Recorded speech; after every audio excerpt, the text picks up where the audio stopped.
They say behind every great man is a great woman. But in Ethan James's case, behind him was the woman who owned the very ground he walked on, and he didn't even know it. He thought he was the CEO, the tycoon, the genius. He thought his quiet wife, Evelyn, was just a trophy gathering dust in their Hamptons estate. So, he replaced her with a younger, hungrier model. He served Evelyn divorce papers, thinking he'd walk away with $500 million. He was wrong. When he signed those papers, he didn't just end a marriage. He triggered a clause in a blind trust that would erase his existence from the corporate world in less than 24 hours. This is the story of how a man chose his mistress over his wife, only to realize too late that his wife was the one holding the leash. Ethan James adjusted his cufflinks in the reflection of the floor-to-ceiling windows of his corner office on the 45th floor of the Hudson Yards Tower. Below him, New York City looked like a circuit board, humming with energy he believed he controlled. He was the CEO of James Hart, a logistics and shipping conglomerate that moved everything from microchips to crude oil across the Atlantic. At 48, Ethan was the picture of American corporate royalty: silver fox hair, a jawline that could cut glass, and a bespoke Brioni suit that cost more than most people's cars. "Sir, the merger documents with the Omni Group are ready for review." His assistant, a terrified young man named Greg, stammered from the doorway.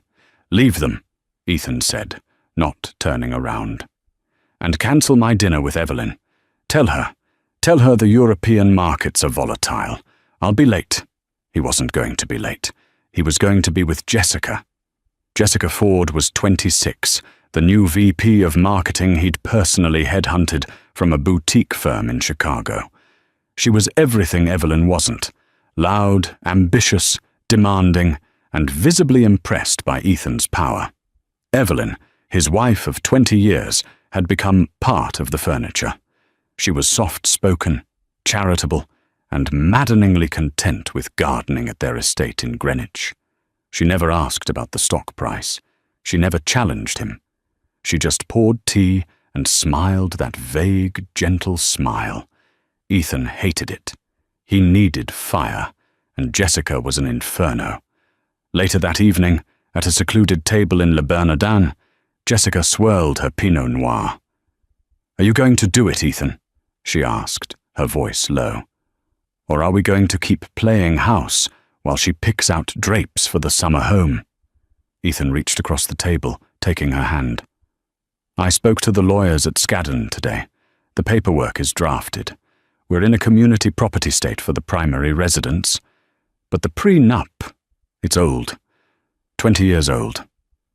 My assets have grown tenfold since then.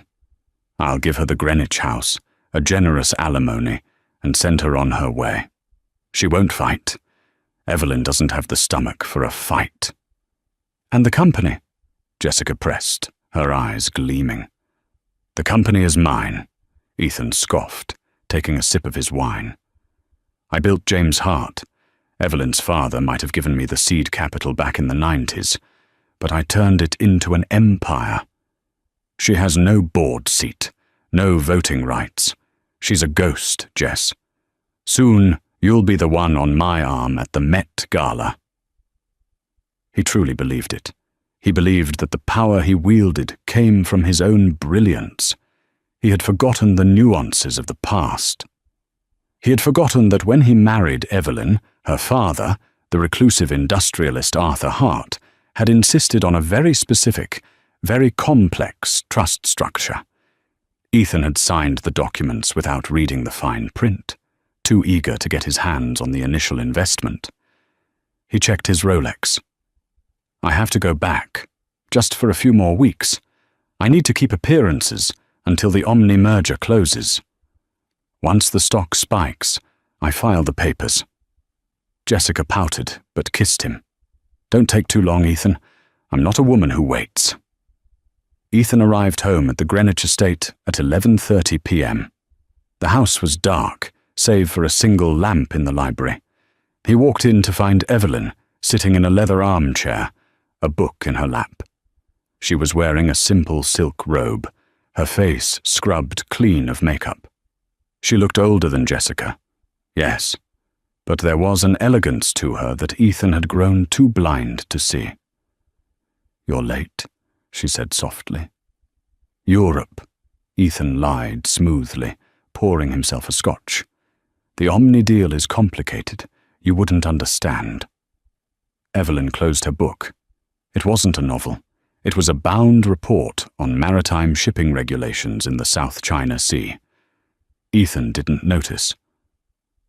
"I understand more than you think, Ethan," she said. "Did you eat?" "I grabbed something at the office."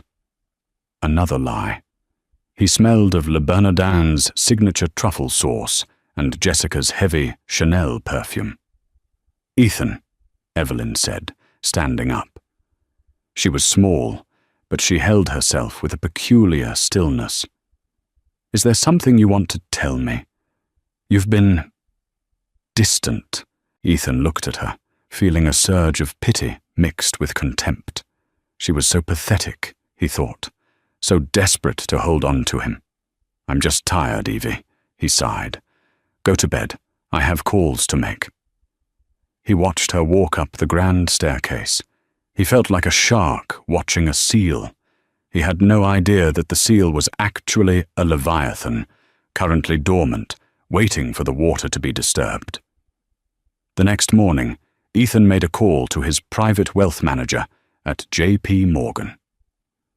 "Move $2 million into the discrete account in the Caymans," Ethan ordered. "I want to buy a diamond, a big one, canary yellow." "For Mrs. Sinclair?" the banker asked. "No," Ethan said, a cruel smirk playing on his lips. "For the future Mrs. Sinclair." 3 weeks later, the Omni merger was finalized. James Hart's stock jumped 18% overnight. Ethan was personally worth $80 million more at 9:00 a.m. than he had been at 8:00 a.m. He was invincible. He decided to do it on a Friday. He wanted the weekend to move Jessica into the penthouse while Evelyn packed her bags in Greenwich. He instructed his driver to take him home early. When he arrived, the house was unusually active. Staff were moving about, polishing silver. Evelyn was in the conservatory, arranging white lilies. "Ethan?" she asked, surprised, wiping her hands on an apron. "You're home early. Is everything okay?" Ethan walked into the room, flanked by 2 men in dark suits. One was his personal attorney, a shark named Silas Vane. "Sit down, Evelyn," Ethan said. His voice was devoid of warmth. Evelyn looked at the men, then at Ethan. She untied her apron and sat on the edge of a wicker sofa. She didn't tremble. She didn't cry. She just folded her hands in her lap. "Who are these men?" she asked calmly. "This is Silas Vane. He represents me," Ethan said. He pulled a thick envelope from his inner jacket pocket and tossed it onto the glass coffee table. It landed with a heavy thud. "I'm leaving you, Evelyn." The silence in the conservatory was deafening. A clock ticked on the wall. Outside, a gardener was mowing the lawn. "I see," Evelyn said. Her voice didn't crack. "Is it Jessica?" Ethan blinked. He hadn't realized she knew the name. "It doesn't matter who it is. What matters is that this marriage is over. We've grown apart. I need a partner who understands my world, Evelyn. Someone who can stand beside me at the top, not someone who hides in the garden." "I see," she repeated. "And the terms?" Silas Vane stepped forward. "Mr. Sinclair is being incredibly generous. You keep this house. You keep your jewelry. You will receive a lump sum of $5 million and a monthly stipend of $50,000 for the next 10 years. In exchange, you waive all claims to James Hart and its subsidiaries." Ethan puffed out his chest. "It's more than you'll ever need, Evie. You've never worked a day in your life. I've taken care of everything." Now I'm setting you free." Evelyn reached for the envelope. She opened it slowly, her eyes scanning the legal jargon. "And if I don't sign?" she asked, not looking up. Ethan laughed, a harsh, barking sound.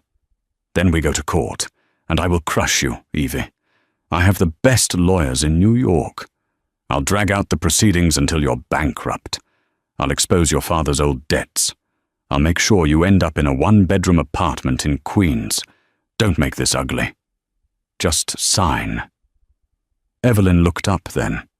Her eyes were a striking shade of grey, usually soft, but now they looked like polished steel. "You really believe that, don't you?" she whispered. "You believe you built this?" "I did build this," Ethan shouted, his patience snapping. "I took a failing shipping company and turned it into a global titan.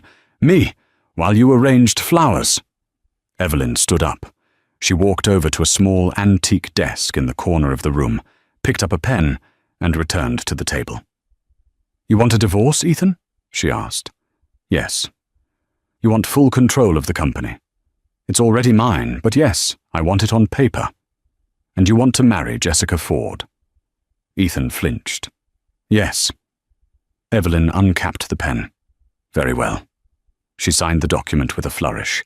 Evelyn Hart Sinclair. She closed the folder and pushed it back toward Silas Vane.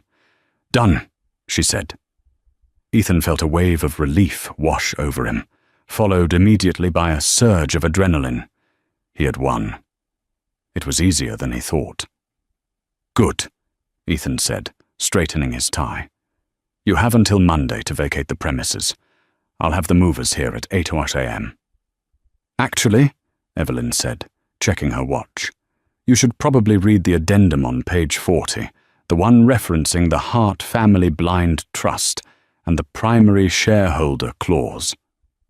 "Legal mumbo-jumbo," Ethan waved his hand. "Come on, Silas. We have a celebration dinner to get to." Ethan turned on his heel and marched out of the conservatory, feeling like a god. He didn't see Evelyn pick up her phone as soon as he left the room. She dialed a number. "Arthur," she said into the receiver. "It's done."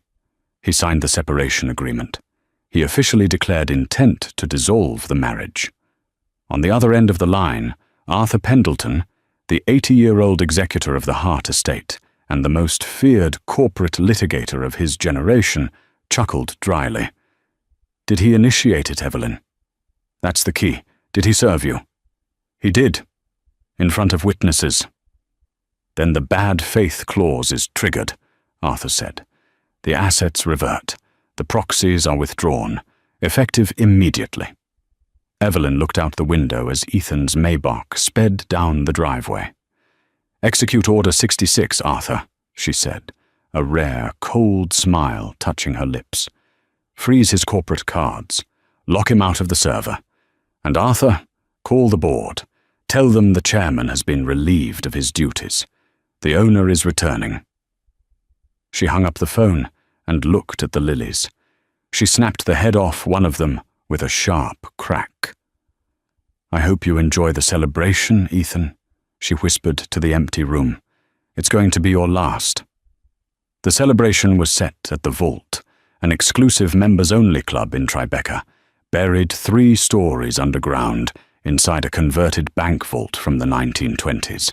The air smelled of aged leather, Cuban tobacco, and money. It was the kind of place where the menu had no prices because, if you had to ask, you didn't belong. Ethan James sat in a plush velvet booth, the dim amber lighting catching the crystal rim of his glass. Across from him, Jessica Ford was glowing. She wore a dress that cost more than the average American, made in 3 months. A shimmering silver slip that clung to her like a second skin. She was already scrolling through Zillow on her phone, looking at penthouses in Manhattan. "I'm thinking the Upper East Side is too stuffy," Jessica said, swiping a manicured finger across the screen. "Tribeca is better, or maybe a brownstone in the West Village, something with a rooftop garden. I can't deal with Evelyn's hydrangeas anymore. I want modern, Ethan." Stark, white, modern. Ethan swirled his vintage Dom Perignon, savouring the bubbles. He felt a profound sense of lightness. The anchor of his marriage had been cut loose. The heavy, silent judgment of Evelyn was gone. "Get whatever you want," Ethan said, his voice thick with the arrogance of a man who believed he had just pulled off the heist of the century. "The Omni deal bonus hits next week. That alone covers the down payment on anything in this city." "And the divorce?" Jessica asked, looking up from her phone, her eyes narrowing slightly. "She really just signed? No fight? No screaming?" "Evelyn is a woman of minimal substance," Ethan said, dismissing the memory of his wife with a wave of his hand. "She knows her place. She knows I'm the engine that keeps her lifestyle running. Fighting me would mean cutting off her own oxygen supply. She's practical, if nothing else." He signaled for the sommelier. "Another bottle, the 96 Bollinger, and bring the caviar service, the beluga." The hours blurred into a haze of self-congratulation. Ethan recounted the meeting with the Omni Group executives for the third time, embellishing his own ruthlessness with each retelling. Jessica feigned interest, but her eyes kept darting to the diamond ring Ethan had promised to buy her the next day. Around 1 a.m., the bill arrived. It came in a heavy leather folio, discreetly placed on the edge of the table. Ethan didn't even look at the total. He reached into his jacket pocket and pulled out his Centurion card, the black titanium card that was the ultimate symbol of his status. He slid it into the folio with a practiced flick of his wrist.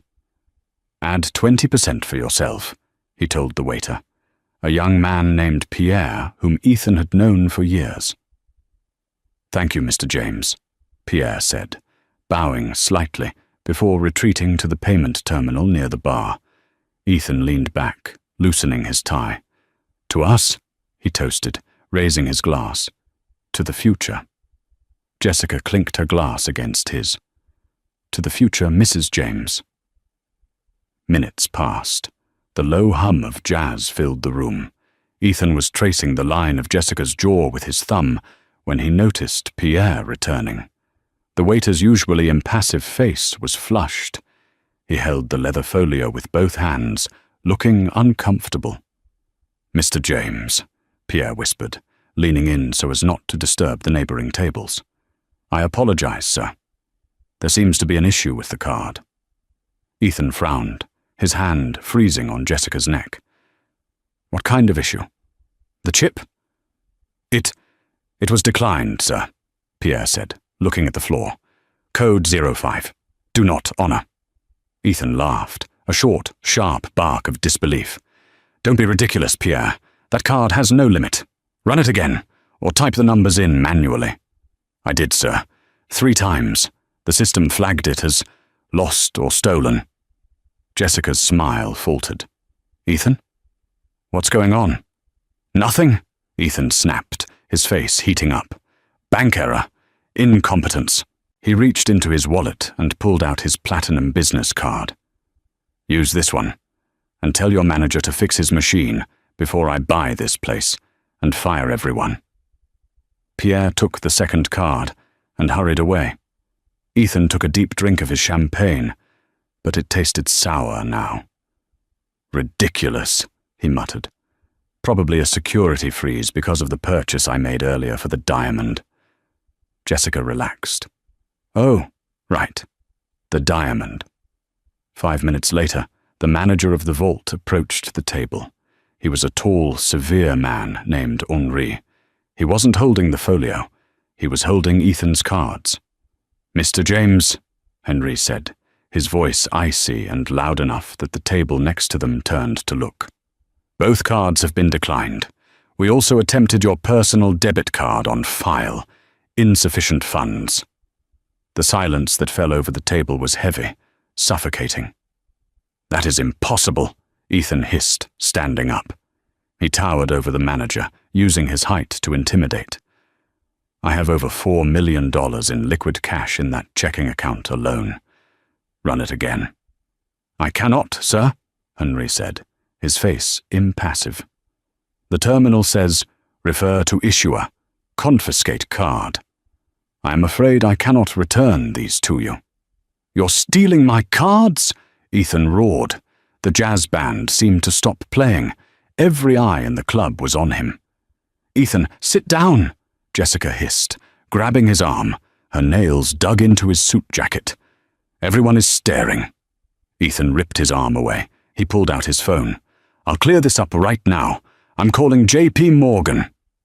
He dialed his private banker's personal cell number. It rang once. Then, a mechanical voice he had never heard before spoke. "The number you have dialed is no longer in service." He frowned and dialed the main concierge line for high-net-worth clients.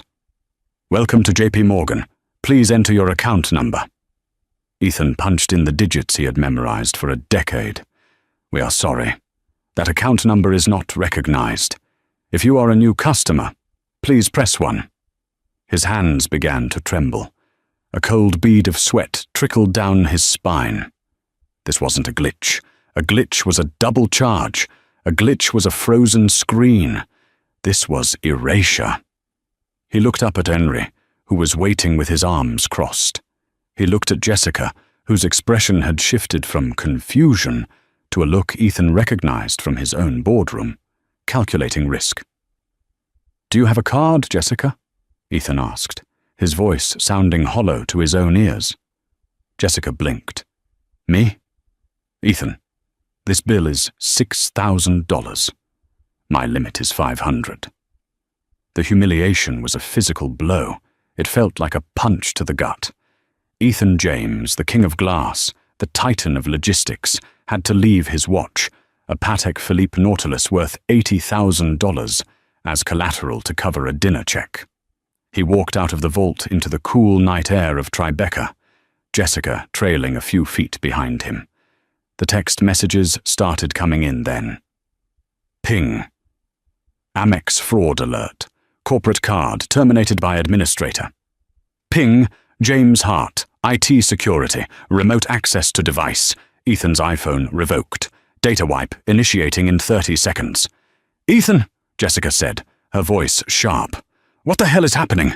Why did my company email just bounce back?" Ethan stared at his phone as the screen went black.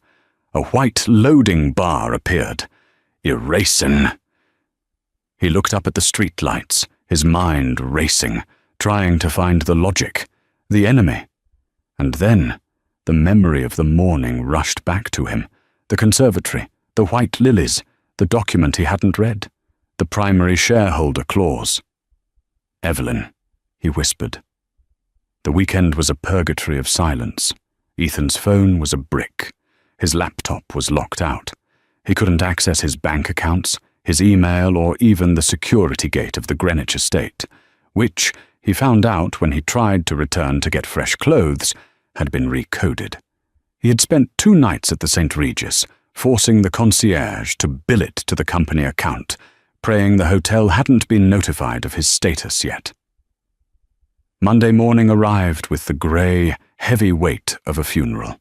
Ethan dressed in the same suit he had worn on Friday.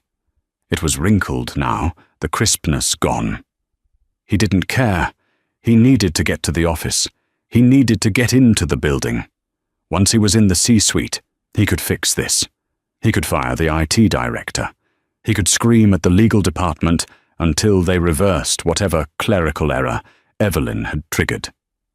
He took a taxi to Hudson Yards. He didn't have the cash for a private car. The glass tower of James Hart pierced the sky, a monument to his ego. He marched toward the revolving doors, his chin high, trying to project the power he no longer felt. He approached the security turnstiles. Usually, he didn't even have to scan. The guards would see him coming and buzz him through.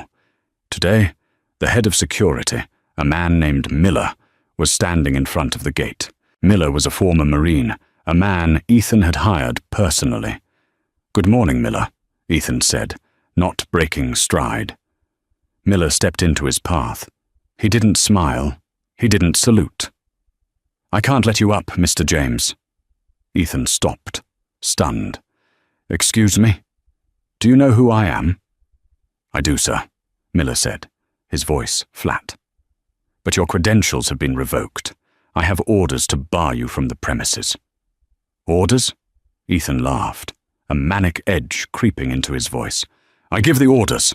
I am the CEO. I am the chairman of the board. Now move aside before I have you thrown out on the street." People were stopping to watch. Employees were whispering, holding their coffee cups, staring at the spectacle of their leader being denied entry like a fired intern. "Sir, please don't make a scene," Miller said quietly. "If you try to bypass the turnstile, I will have to detain you." Ethan's face turned purple. "Call legal. Call Silas Vane. Get him down here now." "Mr. Vane is upstairs," Miller said. "He is in the boardroom. They are expecting you, but I have to escort you. You are to be treated as a visitor. Visitor badge only." Ethan felt the blood drain from his face. A visitor badge, a plastic clip-on tag. "Fine," Ethan spat. "Take me up." The elevator ride was silent. Miller stood with his hands clasped behind his back. Ethan stared at the floor numbers ticking up, his heart hammering against his ribs like a trapped bird. 3, 44, 45. The doors slid open. The executive floor was quiet. Too quiet. Usually phones were ringing, assistants were running. Today the staff sat at their desks, heads down, typing furiously. No one looked up as he passed. It was the silence of a crew that knew the captain had been thrown overboard. Miller led him to the double mahogany doors of the boardroom. He opened one door and gestured for Ethan to enter. Ethan straightened his jacket, smoothed his hair, and walked in. The room was full. The entire board of directors was there. Silas Vane, his own lawyer, was sitting at the far end, looking pale and refusing to meet Ethan's eyes. But it was the person at the head of the table who sucked the air out of Ethan's lungs. Evelyn was sitting in his chair. She wasn't wearing her gardening clothes. She was wearing a tailored navy suit with a high collar, her grey hair pulled back in a severe, elegant chignon. She wore no jewellery except for a simple gold pin on her lapel, the crest of the Hart family. She looked small in the massive leather chair, yet she occupied the space with a terrifying gravity. To her right sat Arthur Pendleton, the octogenarian lawyer, looking like a vulture who had just spotted a fresh carcass. "You're in my seat," Ethan said. It was a weak opening, and he knew it. "Sit down, Ethan," Evelyn said. Her voice was not the soft murmur he was used to. It was projected, clear and resonant. It was the voice of a woman who had been listening to quarterly earnings calls for 20 years while pouring tea. Ethan remained standing. "What is this, Evelyn? Some kind of joke? Freezing my accounts? Locking me out? You're going to jail for corporate sabotage." "Read the bylaws, Ethan," Arthur Pendleton croaked, tapping a thick, leather-bound book on the table. "Specifically the Hart Family Trust, Section 4, Paragraph 2. "I don't care about your father's trust," Ethan shouted, slamming his hand on the table. "I built this company. When I took over, stock was at $10. Now it's at $200. I did that." "Me." "You managed the company, Ethan," Evelyn corrected him gently. "You didn't build it. My father built it. My grandfather built it. You were a steward." She picked up a single sheet of paper. "When you married me," she continued, her eyes locking onto his, "my father was concerned about your ambition. He admired it, but he didn't trust it. So he structured the shares differently. You were given Class B operational shares. They hold voting rights only as long as you are a member of the family in good standing." The room was deadly silent. Ethan looked at Silas Vane. "Is this true?" Silas nodded miserably. "I checked the original incorporation papers this morning, Ethan. I never looked at the 98 amendment because you told me you owned 51% outright." "I do." "No, Evelyn said. You own 51% of the Class B stock, but the Class A preferred stock, the stock that holds veto power, the stock that controls the board, the stock that actually owns the assets, is held by the Hart Trust. She leaned forward. And the trust has a trigger clause.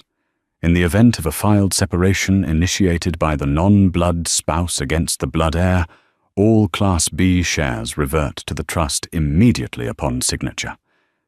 Ethan felt his knees give way. He slumped into the nearest chair. You signed the divorce papers, Ethan, Evelyn said, her voice devoid of pity. You initiated the separation. In doing so, you effectively resigned.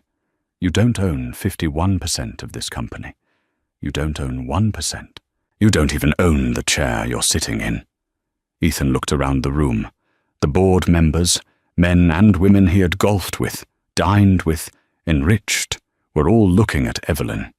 They knew where the power lay. They were survivors. But the merger, Ethan stammered. The Omni deal. I'm the only one who understands the logistics. Actually, Evelyn said, glancing at a file in front of her. I've been reviewing the Omni deal. It's sloppy.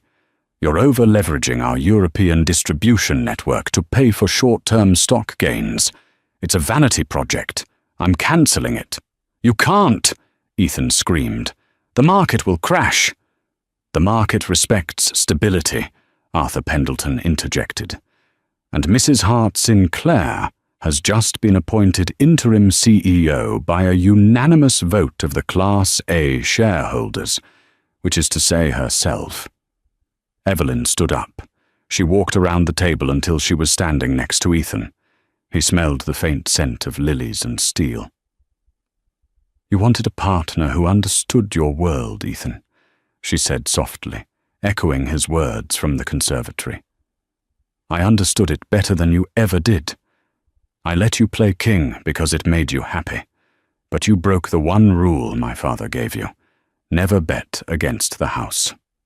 She turned to Miller, who was standing by the door. Please escort Mr. James out of the building. He has personal effects in his office.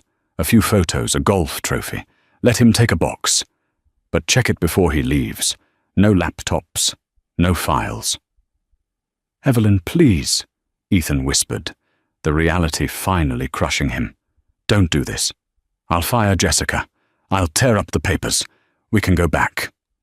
Evelyn looked down at him. For a second, he saw a flicker of the woman who had loved him for 20 years.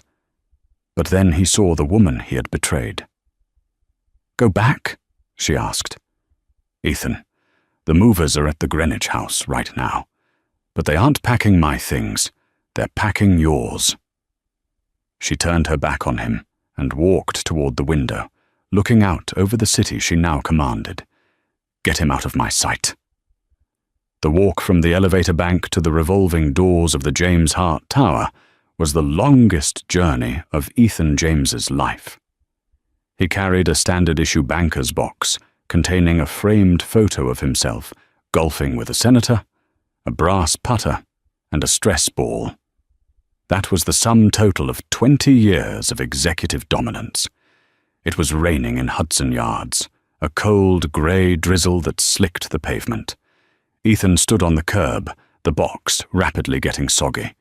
He instinctively raised his hand to hail a cab, then remembered he had no cash and no active credit cards.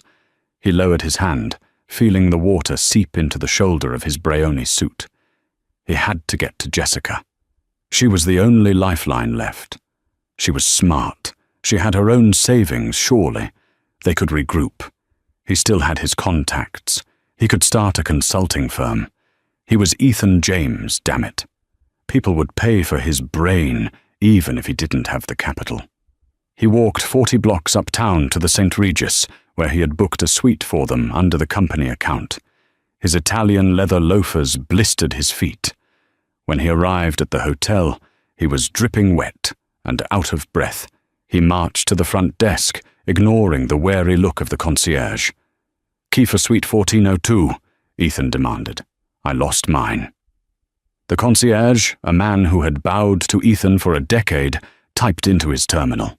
He frowned. "Mr. James," the concierge said, his voice dropping to a whisper. "I'm afraid that room has been locked out. We were contacted by the credit card issuer an hour ago. Fraud alert. We've been instructed to hold all luggage until the outstanding balance of $12,000 is settled." Ethan gripped the marble counter. "My fiancée is in that room. Ms. Ford." "Call her down." "Ms. Ford checked out 20 minutes ago, sir. She settled her personal incidental charges with her own card and left." Ethan felt the room spin. "Left? Where did she go?" "I believe she asked the doorman for a car to JFK, sir." Ethan turned and ran. He ran out of the hotel, ignoring the doorman, and sprinted toward the subway entrance. He jumped the turnstile, risking arrest, and caught an E-train toward the airport. He didn't know which terminal. He didn't know which flight. He just knew he had to stop her. He didn't make it to JFK.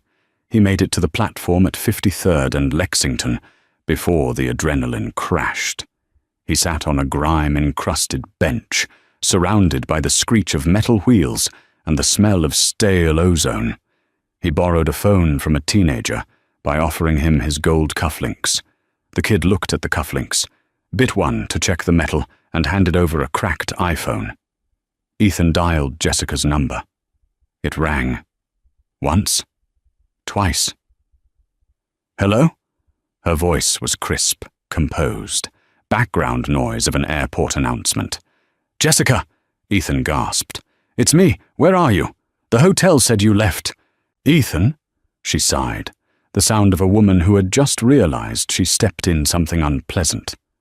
"I'm going back to Chicago. My old firm offered to take me back if I start Monday." "Chicago?" "Baby, listen to me. It's a misunderstanding. Evelyn pulled a legal stunt. I'm going to fix it. I just need a few days. Don't leave me. We're a team." There was a pause on the line. A long, cold silence. "A team?" Jessica laughed, a dry, humorless sound. "Ethan, look at yourself. You're 50 years old. You're broke. You're blacklisted. I checked Bloomberg while I was packing. The news is already out. James ousted. Heiress reclaims throne. You're radioactive." "I did this for you," Ethan screamed, causing commuters to step away from him. "I blew up my life for you." "You blew up your life because you're a narcissist, Ethan," Jessica said calmly. "I was just the excuse. And frankly, you were interesting because you were powerful.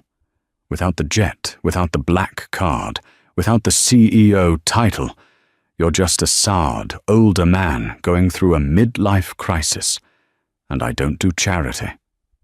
"I love you," he whispered, his voice breaking. "You love the way I look at you," she corrected. "Goodbye, Ethan. Don't call me. I'm changing my number when I land." The line went dead. Ethan handed the phone back to the teenager. He sat on the bench, head in his hands.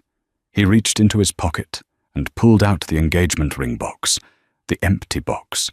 He had never picked up the diamond. The wire transfer hadn't gone through. He had nothing. No wife, no mistress, no home, no money. That night, Ethan James, the man who had shaped the logistics of the North Atlantic, slept in a 24-hour laundromat in Queens because it was warm and nobody asked him to leave. While Ethan was shivering on a plastic chair in Queens, Evelyn Hart Sinclair was sitting in the frantic quiet of the James Hart CEO's office. It was 2 a.m. on Tuesday. The room looked different. She had already removed the modern abstract art Ethan favored and replaced it with the old maritime oil paintings her father had loved. The chrome desk was covered in stacks of paper. Across from her sat Arthur Pendleton and a team of 3 forensic accountants from Deloitte. They had been working for 16 hours straight. "It's worse than we thought, Evelyn," Arthur said, rubbing his tired eyes. He pushed a ledger across the desk. Evelyn put on her reading glasses. "Show me." He wasn't just spending his salary, the lead accountant, a sharp woman named Sarah, explained. He was funneling operational capital into shell vendors. Look here, J-Force marketing consultants. They've been billing us $50,000 a month for brand strategy for the last 2 years. Who owns J-Force? Evelyn asked, though she already suspected the answer. Registered agent is Jessica Ford, Sarah said. The payments were approved by Ethan personally, bypassing the CFO. Evelyn felt a flash of anger, hot and sharp, but she pushed it down. This wasn't the time for emotion. This was business. That's embezzlement, Evelyn said softly. That's criminal. It is, Arthur nodded. We can file charges. The district attorney would drool over this. CEO looting company coffers to fund Mistress. It's a tabloid dream. Evelyn stood up and walked to the window. The city lights were a blur of gold and white. She thought about Ethan. She thought about the 20 years they had spent together. The way he used to look at her before the money rotted him from the inside out. She turned back to the room. No. Arthur blinked. No. Evelyn, he stole over $1 million. If we file criminal charges, the stock tanks, Evelyn said, her voice steady. The headlines will be about corruption, instability, scandal. Our partners in Europe will get nervous. The Omni Group, who we need to let down gently, will use it to sue us for breach of contract. She tapped her finger on the desk. We handle this the hard way, quietly, lethally. So he walks away scot-free? Sarah asked, outraged. Oh, he won't be free, Evelyn said, a dark smile touching her lips. Draft a civil suit, a repayment demand. Itemize every single cent. The dinners, the flights, the marketing fees, the hotel suites. Calculate the interest, and serve it to him. He can't pay it, Arthur noted. He's destitute. I know, Evelyn said, which means he will be in debt to the estate for the rest of his life. Any job he gets, we garnish his wages. Any asset he acquires, we place a lien on it. He won't go to prison, Arthur. Prison is too easy. He'll live in the open world, but he'll be a prisoner of his own debt. He will never own anything again. 3 days later, Ethan found a cheap lawyer, a guy named Saul who operated out of a strip mall in Jersey City and smelled of menthol cigarettes. You're screwed, buddy, Saul said, tossing the file onto his cluttered desk. Ethan sat in the squeaky chair, wearing a tracksuit he had bought at a thrift store. There has to be a loophole. The prenup. The prenup is ironclad, Saul said. But that's not your problem. The problem is this. He held up the civil demand letter Evelyn's team had sent to Ethan's last known email address. They want $1.4 million back, Saul whistled. Embezzlement, breach of fiduciary duty. If you fight this in court, they'll depose the mistress. They'll air all the dirty laundry, and then they'll refer it to the FBI. Ethan paled. So what do I do? You fold, Saul said. You sign the admission of liability. You agree to the payment plan, and you pray they don't press charges. Payment plan? Ethan asked weakly. Yeah, 10% of your gross income until the debt is paid. Plus interest. Ethan did the math in his head. At his age, with his reputation destroyed, he wouldn't be getting another CEO job. He'd be lucky to get a mid-level sales role. He would be paying Evelyn back until he died. He walked out of the lawyer's office into the bright, unforgiving sunlight. He passed a newsstand. On the cover of Forbes was a face he knew better than his own. It was Evelyn. She was standing on the bow of a container ship, wind in her hair, looking fierce and regal. The headline read, "The Silent Partner Speaks, How Evelyn Hart Saved Her Empire from Ruin." Ethan stared at the magazine. He reached into his pocket to buy it, but found only lint and 2 quarters. It cost $5. He couldn't even afford to read about his own failure. He turned away, pulling his hood up, and disappeared into the crowd of anonymous faces, just another man who had reached for the sun and forgotten that his wings were made of wax. 12 months later, the winter in New Jersey felt colder than Ethan remembered. Perhaps the weather hadn't changed, but his insulation against it had. Gone were the cashmere overcoats and the heated leather seats of the Maybach. Now there was only a thin polyester windbreaker and the drafty interior of a used Honda Civic. Ethan parked the car in the employee lot of Red Hook Logistics, a mid-tier trucking depot in Newark. It was 5:30 a.m. The sky was the color of a bruised plum, dark and unforgiving. He punched his time card. The sound, car-chunk, was the rhythm of his new life. "Morning, Rick." The depot manager, a 25-year-old kid named Jason, mumbled, barely looking up from his clipboard. "Good morning, Jason," Ethan replied, his voice devoid of its old, booming authority. Here, he wasn't Ethan James, the titan of the Atlantic. He was just Rick, the shift supervisor, who knew a surprisingly large amount about international shipping manifests, but owed so much money to creditors that he brought a ham sandwich from home every day. His job was to oversee the loading of crates. It was a cruel irony. He used to own the ships. Now he couldn't even afford the cargo inside them.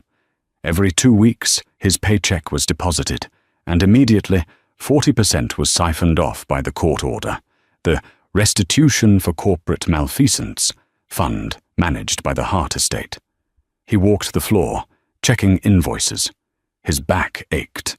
His hands, once manicured and soft, were rough and dry. At 10 a.m., a buzz went through the warehouse. The workers stopped loading. They gathered around the break-room television, a small, dusty screen mounted on the wall. "Hey, Rick, come check this out," one of the forklift drivers called out. "Isn't this the company you used to work for?" Ethan froze.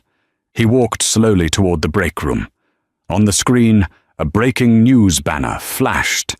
"James Hart unveils the Evelyn, world's first carbon-neutral cargo vessel." The camera panned to the dry dock in Hamburg, Germany. There was a massive crowd, a sea of photographers, and a bottle of champagne swinging on a rope. And there she was. Evelyn stood on the podium. She looked breathtaking.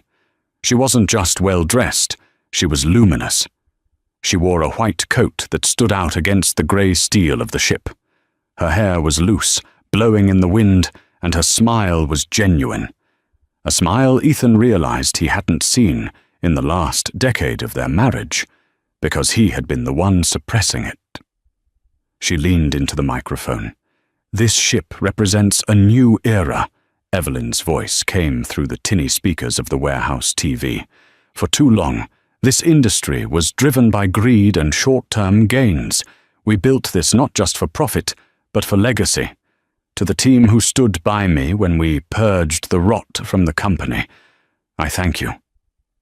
The rot. Ethan felt the eyes of the warehouse workers on him. They didn't know he was the Ethan James. They just knew he was an old guy who talked about the good old days. But Ethan felt the sting of her words as if she had slapped him across the face.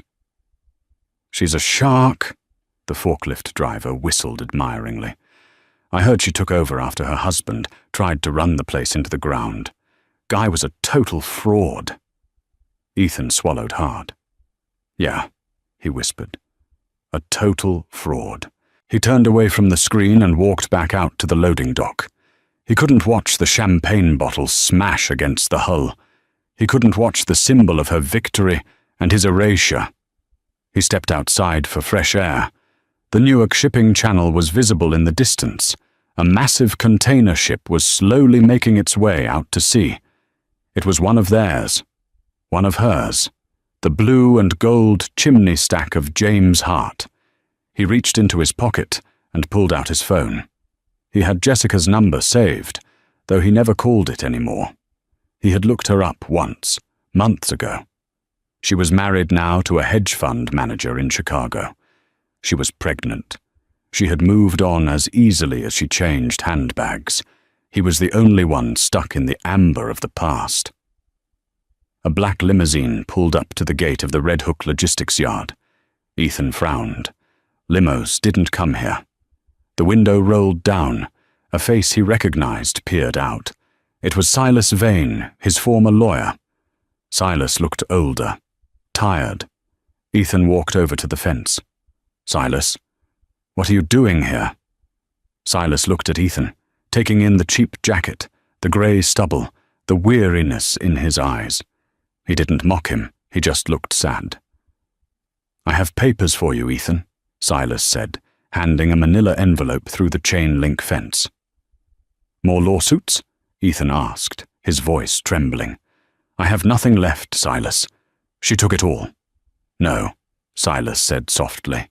"It's a release." Ethan opened the envelope. It was a single document. Notice of debt forgiveness. "She's cancelling the remaining debt," Silas explained. "The remaining $800,000. It's wiped clean. You're free, Ethan." Ethan stared at the paper. The ink blurred as his eyes filled with tears. He should have felt relief. He should have felt joy. But instead, he felt a crushing, final hollowness. "Why?" Ethan asked. "Why now?" "It's her birthday today," Silas said. "She told me she wanted to clear out all the old business. She said—" Silas hesitated. "Said what, Silas?" "She said she doesn't want to carry the weight of you anymore. As long as you owed her money, you were still attached to her. She wants to cut the final string." Ethan gripped the fence. The kindness was the ultimate cruelty. She wasn't forgiving the debt out of mercy. She was forgiving it out of indifference. She had grown so large, and he had become so small, that punishing him was no longer worth her energy. He wasn't an enemy anymore. He was a nuisance to be filed away. "Tell her," Ethan started, then stopped. What could he tell her? "I'm sorry. It was too little. I love you. It was too late. I was wrong?" She already knew. "Tell her nothing," Ethan said, looking down at his worn-out shoes. Silas nodded, rolled up the window, and the limousine drove away, kicking up dust that settled on Ethan's jacket. Ethan stood there for a long time. The wind bit through his clothes. He looked at the document in his hand. His freedom. He was free to go, free to start over at 51, free to be nobody. He folded the paper and put it in his pocket. "Hey, Rick!" Jason shouted from the bay door. "Break's over. Truck on Bay 4 needs signing." Ethan looked at the horizon, where the James Hart ship was just a speck against the grey sky. He straightened his back, wiped his face with his sleeve, and turned around. "Coming!" he called back. He walked back into the warehouse, into the noise and the dust, leaving the ghost of Ethan James outside in the cold, finally dead, while the man named Rick went back to work. In the end, Ethan James learned the hardest lesson of all. True power is never loud. He mistook his wife's silence for weakness and her patience for submission, failing to realize that while he was playing the role of the king, she was the one who owned the kingdom. He chased the illusion of youth and excitement, only to find himself discarded by the very world he thought he controlled. Evelyn didn't just win, she transcended him. She showed that dignity and intelligence are the ultimate weapons against arrogance. Ethan walked away with his freedom, but he left behind his legacy, proving that you should never bite the hand that feeds you, especially when that hand holds the pen to the trust fund. This story is a brutal reminder that the grass isn't always greener. Sometimes it's artificial turf waiting to be ripped out from under you. What do you think? Did Evelyn let him off too easy by forgiving the debt, or was cutting him off completely the ultimate revenge? Let me know your thoughts in the comments below. If you enjoyed this story of karma and justice, please hit that like button, share this video with someone who needs to hear it, and don't forget to subscribe and turn on the notification bell so you never miss a new story. Thanks for watching, and I'll see you in the next one.